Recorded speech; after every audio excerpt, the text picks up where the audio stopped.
একবার দেবী লক্ষ্মী ভগবান বিষ্ণুর সাথে দেখা করতে যান এবং বলেন, প্রভু, আমি যখন আপনার সাথে দেখা করতে আসছিলাম তখন আমার দৃষ্টি জগতের দিকে পড়ে।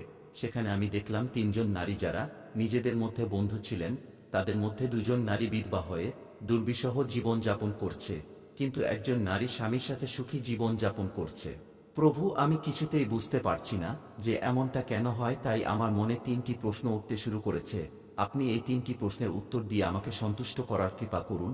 তখন ভগবান বিষ্ণু বলেন, দেবী লক্ষ্মী, আপনি আমাকে আপনার তিনটি প্রশ্ন বলুন, আমি আপনার প্রশ্নের উত্তর দিয়ে আপনাকে সন্তুষ্ট করার চেষ্টা করব।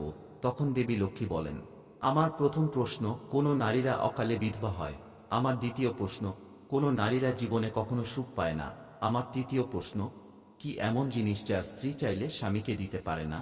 দেবী লক্ষ্মীর প্রশ্ন শুনে ভগবান বিষ্ণু বলতে লাগলেন, দেবী লক্ষ্মী, আপনি যে নারীদের কথা বলছেন তাদের মধ্যে দুজন নারী বিধবা হয়ে অসুখী জীবনযাপন করেছে, কিন্তু সেখানে একজন মহিলা সধবা, সে তার স্বামীর সাথে সুখী জীবনযাপন করছে। আপনি জানতে চান কেন এমন হয়? তাহলে আপনাকে একটা পবিত্র গল্প বলি। আপনি যদি এই পবিত্র গল্পটি মনোযোগ দিয়ে শোনেন তাহলে আপনি আপনার তিনটি প্রশ্নের উত্তর এই গল্পের মাধ্যমে পাবেন। তাই অবশ্যই মনোযোগ দিয়ে পবিত্র গল্পটি শুনুন।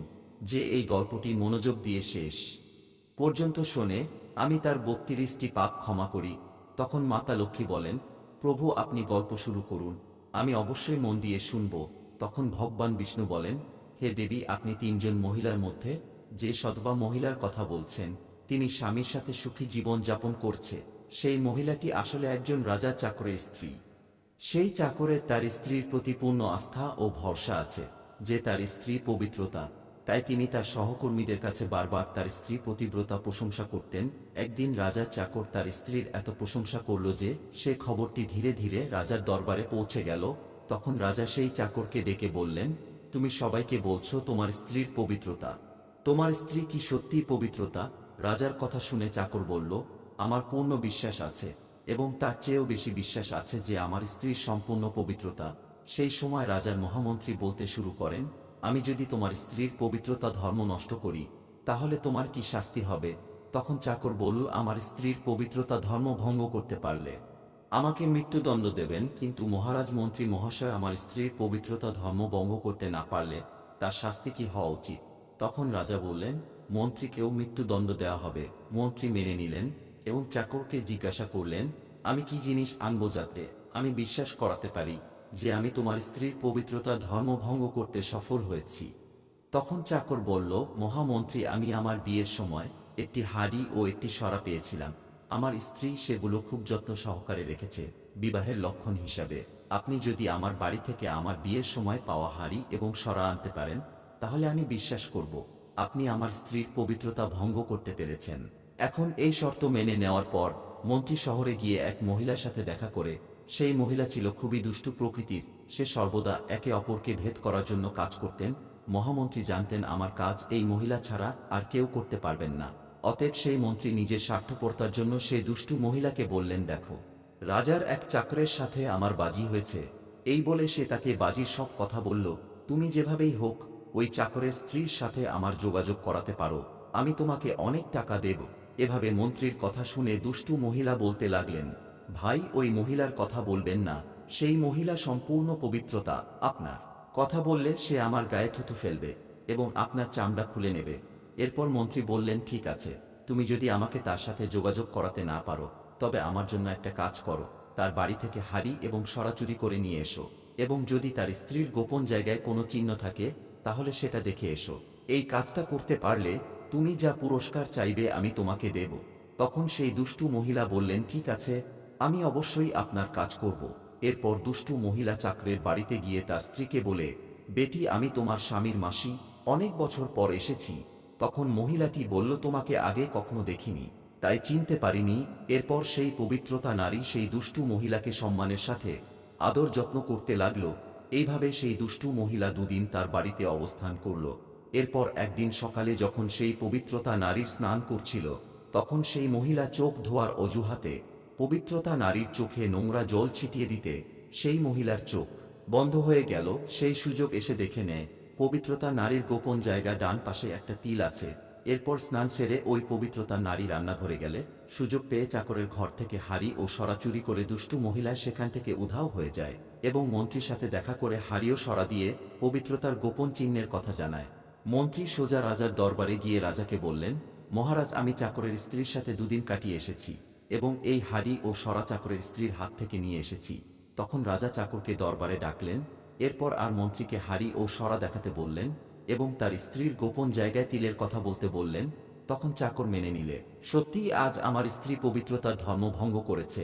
এরপর রাজা 5 দিন পর ফাঁসির তারিখ নির্ধারণ করলে পরদিন রাজা চাকরকে ডেকে তার শেষ ইচ্ছের কথা জিজ্ঞেস করলেন।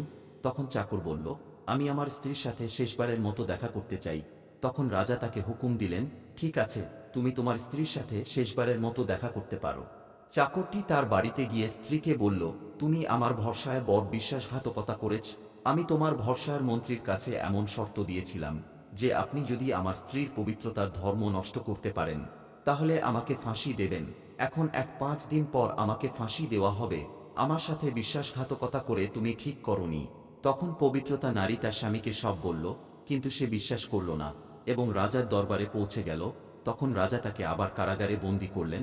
অন্যদিকে চাকরের পবিত্রতা ও ধার্মিক স্ত্রীর ঈশ্বরকে স্মরণ করে নিজেকে ছদ্মবেশ ধারণ করে রাজার দরবারে গিয়ে রাজার কাছে নাচ দেখানোর অনুমতি চাইলেন। ওই মহিলাটি ছিল খুবই সুন্দর। অন্যদিকে রাজারা এসব খুব পছন্দ করেন, তাই রাজা অনুমতি দিলেন যে সকল মন্ত্রীরা উপস্থিত থাকবেন এবং সুন্দরীর নৃত্যে সম্পূর্ণ ব্যবস্থা করা হবে। তখন সমস্ত দরবার মহামন্ত্রী ও রাজা উপস্থিত ছিলেন এবং চাকরের স্ত্রী নাচতে শুরু করলেন। তখন রাজা সেই পবিত্রতার নাচ দেখে মুগ্ধ হয়ে বললেন, তুমি কি চাও? তখন সেই চাকরের প্রতিব্রতা স্ত্রী বললেন, মহারাজের দরবারে এক চোর আছে যে আমার টাকা পয়সা সহ মূল্যবান জিনিস চুরি করেছে। আপনি তাকে মৃত্যুদণ্ড দিন। তখন রাজা বললেন, ঠিক আছে, বলুন আমার দরবারে কে চোর, তার নাম কি? আমি তাকে অবশ্যই মৃত্যুদণ্ড দেব। তখন সেই চাকরের পবিত্রতা স্ত্রী বললে, মহারাজ, আপনার মন্ত্রী চোর, তাকে মৃত্যুদণ্ড দিতে হবে। তখন মন্ত্রী বললেন, মহারাজের শপথ করে বলছি, আমি ওর কাছ থেকে কখনো কিছু চুরি করিনি, আজ পর্যন্ত কখনো ওর মুখ দেখিনি, আমি কিভাবে চুরি করতে পারি? সাথে সাথে পতিব্রতা বলতে লাগলেন, মহারাজ, এই মন্ত্রী বলছেন আমাকে চেনেন না, তাহলে আপনি তাকে জিজ্ঞাসা করুন এই হাঁড়ি ও সরা কোথা থেকে এনেছে। আমি আপনার সেই চাকরের স্ত্রী যাকে আপনি ফাঁসির আদেশ দিয়েছেন। এই মন্ত্রী যদি আমাকে না চেনেন তাহলে কিভাবে আমার পতিব্রতা ধর্ম নষ্ট করতে পারে? আপনি আমার নিরপরাধ স্বামীকে ফাঁসি দেবেন না। এই মন্ত্রী এক দুষ্টু মহিলাকে আমার কাছে পাঠিয়েছিলেন, আমার গোপন চিহ্নের কথা জানতে পেরেছে এবং সেই দুষ্টু মহিলা আমার ঘর থেকে হাড়ি ও ছড়া চুরি করে এনে মন্ত্রীকে দিয়েছে। চাকরের প্রতিব্রত স্ত্রীর মুখে সব কথা শুনে রাজা সেই দুষ্টু মহিলাকে ডাকলেন। তারপর সেই দুষ্টু মহিলা রাজার কাছে পুরো সত্যটি স্বীকার করলেন, যার ফলে রাজা চাকরকে ছেড়ে দিয়ে মন্ত্রীকে ফাঁসি দেওয়ার আদেশ দিলেন। এরপর সেই চাকরের প্রতিব্রতা স্ত্রী রাজাকে বললেন, মহারাজ, আমি আমার স্বামীর নামও উচ্চারণ করি না, আমি কিভাবে আমার প্রতিব্রতা ধর্ম নষ্ট করতে পারি? বন্ধুরা, এরপর ভগবান বিষ্ণু বলেন, দেবী লক্ষ্মী, এখানেই আমার গল্প শেষ। এখন আপনি আপনার 3টি প্রশ্নের উত্তর শুনুন। আপনার প্রথম প্রশ্ন ছিল, কোন স্ত্রী অকালে বিধবা হয়? যে স্ত্রীরা স্বামীর নাম মুখে নেয় তারা অকালে বিধবা হয়, কারণ স্বামীর নাম নিলে স্বামীর আজু কমে যায় এবং সময়ের আগেই তাদের স্বামী মারা যায়, আর তাদের অকালে বিধবা হয়ে দুর্বিষহ জীবন যাপন করতে হয়। আপনি যে 3জন বন্ধুর কথা বলেছিলেন তাদের মধ্যে 2জন ছিলেন বিধবা এবং একজন ছিলেন চাকরের স্ত্রী, যিনি একজন পবিত্রতা মহিলা ছিলেন এবং তিনি কখনো তার স্বামীর নাম উচ্চারণ করেনি।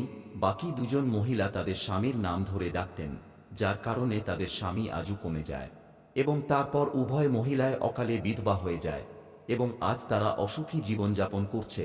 তাই মহিলাদের কখনো তাদের স্বামীর নাম উচ্চারণ করা উচিত নয়। এখন আপনার দ্বিতীয় প্রশ্ন হচ্ছিল, কোন নারী জীবনে কখনো সুখ পায় না?